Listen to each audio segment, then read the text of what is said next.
ইন্নাল হামদুলিল্লাহ ওয়াসসালাতু ওয়াসসালামু আলা রাসূলিহি ওয়া বা'দ। আজকে আমরা পবিত্র কোরআনুল কারীমের ৯৭ নাম্বার সূরা আল কদর নিয়ে আলোচনা করব ইনশাআল্লাহ। এটি একটি মাক্কি সূরা, এতে ৫টি আয়াত রয়েছে। কদর শব্দের অর্থ মাহাত্ম্য ও সম্মান। এর মাহাত্ম্য ও সম্মানের কারণে একে লাইলাতুল কদর বা মহিমান্বিত রাতও বলা হয়। কদরের আরেক অর্থ তাকদীর এবং আদেশও হয়ে থাকে, কারণ এই রাত্রিতে পরবর্তী ১ বছরের অবধারিত ও বিধিলিপি ব্যবস্থাপক ও প্রয়োগকারী ফেরেশতাগণের কাছে হস্তান্তর করা হয়। এতে প্রত্যেক মানুষের বয়স, মৃত্যু, রিজিক, বৃষ্টি ইত্যাদির পরিমাণ নির্দিষ্ট ফেরেশতাগণকে লিখে দেয়া হয়। এই সূরাটি নাজিলের প্রেক্ষাপট বা শানে নুজুল এরকম যে বনি ইসরায়েলের একজন ব্যক্তি ছিলেন যিনি সারা রাত নফল সলাত আদায় করতেন এবং দিনের বেলা আল্লাহর রাস্তায় শত্রুর মোকাবেলায় যুদ্ধ করতেন। তিনি এরূপ ১০০০ মাস করেছেন।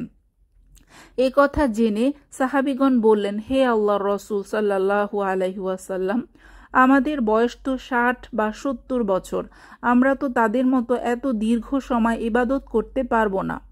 তখন এই সূরাটি অবতীর্ণ হয়।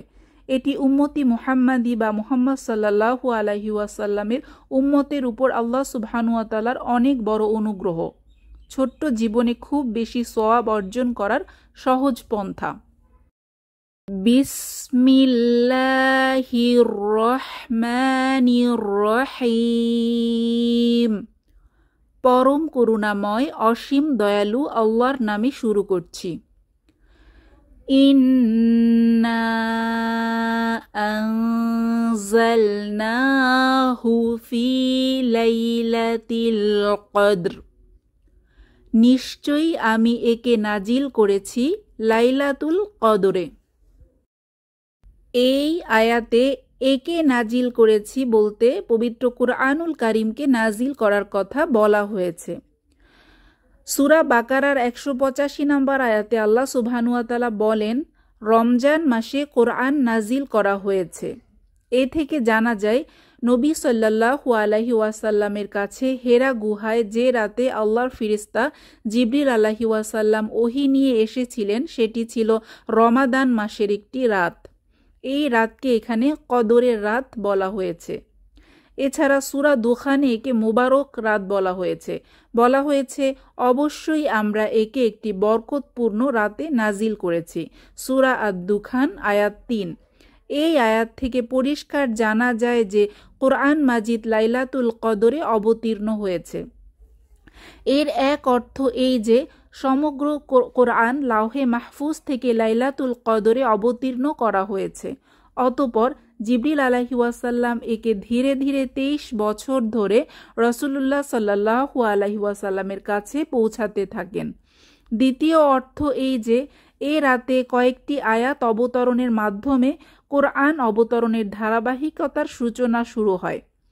এরপর অবশিষ্ট কোরআন পরবর্তী সময়ে ধাপে ধাপে পূর্ণ ২৩ বছরে নাজিল করা হয়। কোরআন মাজিদের সুস্পষ্ট বর্ণনা দ্বারা একথা প্রমাণিত হয় যে লাইলাতুল কদর রমাদান মাসে, কিন্তু এর কোনো তারিখ নির্দিষ্ট নেই। বরং রমাদানের যে কোনো রাত্রিতে এটি হতে পারে, আবার প্রত্যেক রমাদানে তা পরিবর্তিতও হতে পারে। তবে সহিহ হাদিস দ্বারা রমাদানের শেষ ১০ দিনের বেজোর রাত্রিগুলোতে লাইলাতুল কদর হওয়ার সম্ভাবনা অধিক বলে জানা যায়। রাসূলুল্লাহ সাল্লাল্লাহু আলাইহি ওয়াসাল্লাম বলেন, রমাদানের শেষ দশকে লাইলাতুল কদর অন্বেষণ করো। বুখারী হাদিস নাম্বার ২০২১। অন্য বর্ণনায় আছে, তোমরা তা শেষ দশকের বেজোর রাত্রিগুলোতে তালাশ করো। বুখারী হাদিস নাম্বার ২০২০ এবং মুসলিম হাদিস নাম্বার ১১৬৯। ২ নাম্বার আয়াত, ওয়ামা আদরাকা মা লাইলাতুল কদর। আর আপনাকে কিসে জানাবে লাইলাতুল কদর কি? এই আয়াতে প্রশ্ন করার মাধ্যমে আল্লাহ সুবহানাহু ওয়া তাআলা লাইলাতুল কদরের গুরুত্ব বোঝাতে চাচ্ছেন এবং পরবর্তী আয়াতে আল্লাহ সুবহানাহু ওয়া তাআলা নিজেই এর উত্তর দিয়ে দিচ্ছেন। ৩ নম্বর আয়াতে আল্লাহ সুবহানাহু ওয়া তাআলা বলছেন, লাইলাতুল কদরি খায়রুম মিন আলফি শাহর। লাইলাতুল কদর হাজার মাসের চেয়ে শ্রেষ্ঠ। এই আয়াতে ব্যবহৃত আলফি শাহর শব্দটি একটি বাগধারা যেটি আরবরা আধিক্য বোঝাতে ব্যবহার করত। তাহলে এই আয়াতের অর্থ দাঁড়ায় লাইলাতুল কদর হাজার হাজার মাসের চেয়েও শ্রেষ্ঠ। যদিও এখানে 1000 মাসের চেয়েও শ্রেষ্ঠ ধরা হয়, তাহলে হিসাব দাঁড়ায় 83 বছর 4 মাস, যেটা আমাদের আয়ুর চেয়েও বেশি। লাইলাতুল কদরের শ্রেষ্ঠত্ব সম্পর্কে বিভিন্ন হাদিসে বিস্তারিত বলা হয়েছে।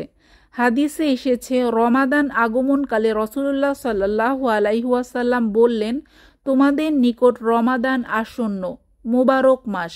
আল্লাহ এর সাওম ফরজ করেছেন। এতে জান্নাতের দরজাসমূহ খোলা হয়ে থাকে এবং জাহান্নামের দরজাসমূহ বন্ধ করে দেয়া হয়। শয়তানকে বেঁধে রাখা হয়। এতে এমন এক রাত রয়েছে যা হাজার মাস থেকেও উত্তম। যে ব্যক্তি এ রাত্রির কল্যাণ থেকে বঞ্চিত হয়েছে সে তো যাবতীয় কল্যাণ থেকে বঞ্চিত হলো।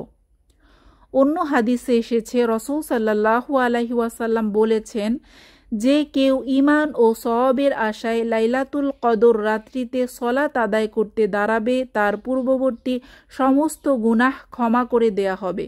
বুখারী হাদিস নাম্বার 1091 এবং মুসলিম হাদিস নাম্বার 760। 4 নাম্বার আয়াত, তানাজ্জালুল মালাইকাতু ওয়ার রূহু ফিহা বিইذনি রাব্বিহিম মিন কুল্লি আমর। সে রাতে ফেরেশতাগণ ও রূহ নাজিল হয় তাদের রবের অনুমতি ক্রমে সকল সিদ্ধান্ত নিয়ে।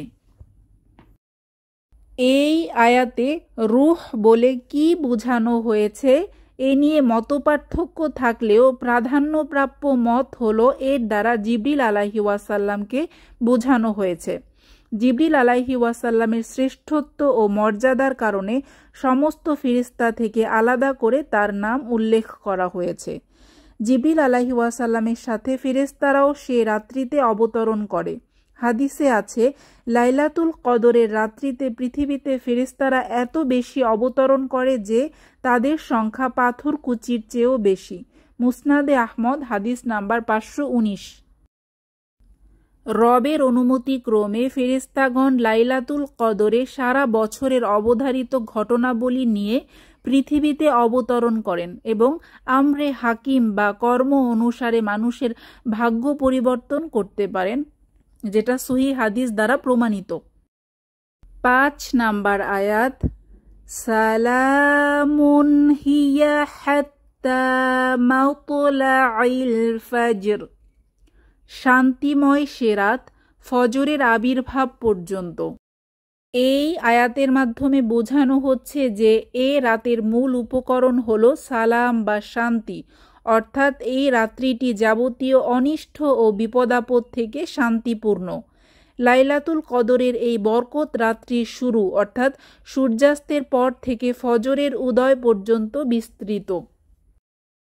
তাহলে বোঝাই যাচ্ছে যে লাইলাতুল কদর আল্লাহ সুবহানাহু ওয়া তাআলার পক্ষ থেকে আমাদের জন্য অনেক বড় অনুগ্রহ।